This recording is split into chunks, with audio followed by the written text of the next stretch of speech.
Hello friend, বাংলাদেশে যে সনাতন হিন্দুদের জন্য কিছু বলার ছিল। যেমন ধরুন, আমাদের দেশে আজকে ইন্দোর মধ্যপ্রদেশে হিন্দুদের একটা র্যালি ছিল, যেখানে 1.5-2 লাখ লোকের একটা পথযাত্রা ছিল। যাতে বলা হয়েছে যে বাংলাদেশের বিরুদ্ধে যে হিন্দুদের প্রতি অত্যাচার অনাচার, তাদের প্রতি মারধর এবং তাদের ইস্কন মন্দির ভেঙে দেওয়া বা ধরে নিন অত্যাচার যেটাকে বলতে পারে, খুব নির্মমভাবে যে কাজগুলি করছে সমাজের উপরে, তো সেইটা নিয়ে একটা এখানে বড় র্যালি ছিল। তো ইন্দোরের এমপিতে এখানের বাসিন্দা বা আমি কলকাতার যে স্বর্ণ কাজ করি, ধরেন ইন্দোর সারাফা বাজারের মধ্যে, তো আমাদেরও ইনভাইট ছিল, বহু বাঙালিও গিয়েছিল। তো এতে একটা জিনিস শিখতে পারলাম যে একতা জিনিসটা খুবই জরুরি। আর আমরা হিন্দু বাঙালি হোক, ইন্দোরি হোক, গুজরাটি হোক বা যত ভাষার লোকেরাই হোক, হিন্দু যে সমাজ, তার এটা একটা একতার দরকার।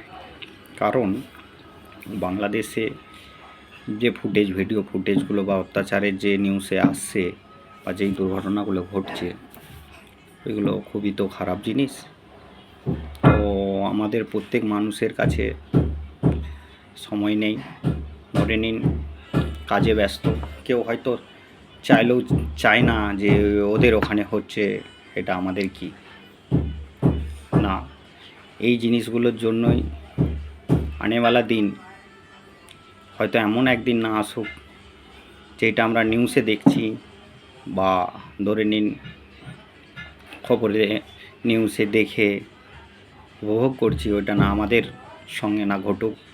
আমি চাইবো সমস্ত হিন্দু জুটে এমন কিছু আওয়াজ উঠাও, যাতে দূর দেশে যারা বসে আছে বাংলাদেশে, যে হিন্দুরা যারা কষ্ট পাচ্ছে, তাদের ধর্ম করতে পারছে না, যেমন ধরেন ইস্কন মন্দির, আমাদের সবচেয়ে শ্রীকৃষ্ণ ভগবানের যে ভাগবত গীতার যে পাঠ বা ওখান থেকে যে একটা শিক্ষা দেওয়া, একটা ধর্মটাকে শ্রেষ্ঠ করে রাখা, সেই সব জিনিসগুলো বন্ধ করার জন্য একটা যে পরিকল্পনা চলছে, হিন্দুদের প্রতি যে অত্যাচারটা চলছে,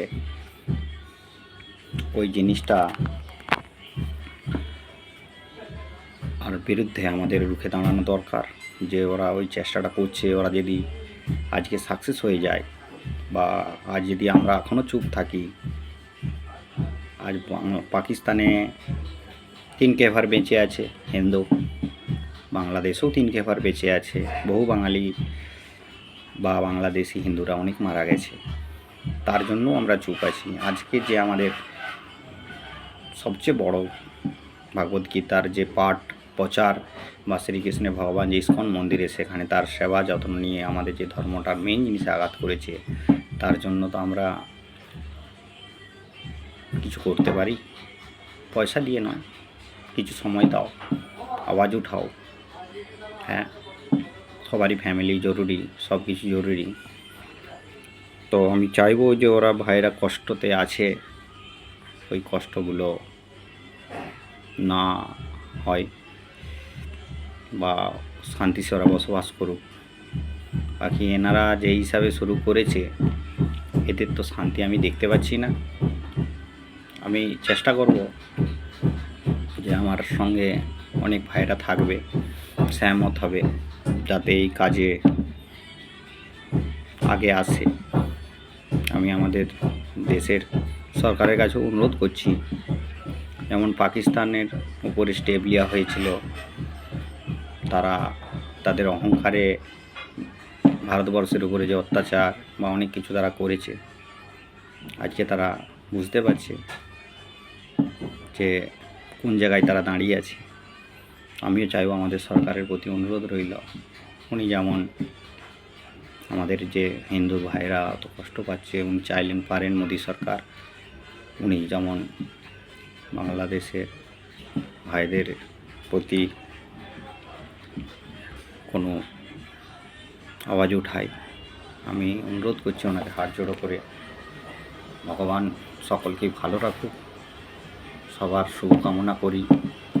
সরকার মোদী সরকারের কাছে আমার হাত জোড়ো করে অনুরোধ, যে ভাইগুলি মা বোনেরা কষ্ট পাচ্ছে, তাদেরকে রেপ করা হচ্ছে, মারধর করা হচ্ছে, তাদের মন্দির ভেঙে দিচ্ছে, ধর্ম করতে দেওয়া হচ্ছে না, তাদের গুরুজিকেও এমনকি জেলেও ভর্তি করা হয়েছে। এর জন্য সরকারের কাছে অনুরোধ, উনি যেমন আওয়াজ উঠায় যে তাদের জন্য কোনো ব্যবস্থা করুক, সরকারের সঙ্গে কোনো কথা বলুক।